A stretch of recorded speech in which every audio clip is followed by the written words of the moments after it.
അരിപ്പൊടി, വെള്ള എന്നുള്ള അരിപ്പൊടി, മഞ്ഞ എന്നുള്ളത് മഞ്ഞപ്പൊടി, മഞ്ഞപ്പൊടിയും ചുണ്ണാമ്പും കൂടി മിക്സ് ചെയ്തിട്ടാണ് ചുവന്ന പൊടി ഉണ്ടാക്കുന്നത്. പിന്നെ ഉമി കരിച്ചിട്ടാണ് കറുത്ത പൊടി ഉണ്ടാക്കുന്നത്.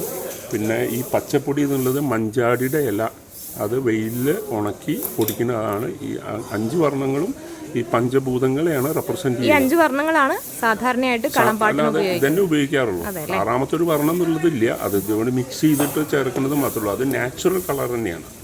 അപ്പോൾ എന്താ വെച്ചാൽ ഇതിൻ്റെ ഇതൊരു ഒരു മെഡിറ്റേറ്റീവ് ഒരു പൗഡർ പോലെ തന്നെയാണ്. ഇത് കഴിഞ്ഞിട്ട് നമുക്ക് ഈ ശരിക്കും പറഞ്ഞാൽ ഒരു കളം എഴുത്തിനെ പറ്റിയിട്ട് പറയാറുണ്ട്. കാരണം ഇപ്പോൾ ഒന്ന് അങ്ങോട്ട് കാണിച്ചോളൂ, അത് കാണാമല്ലോ.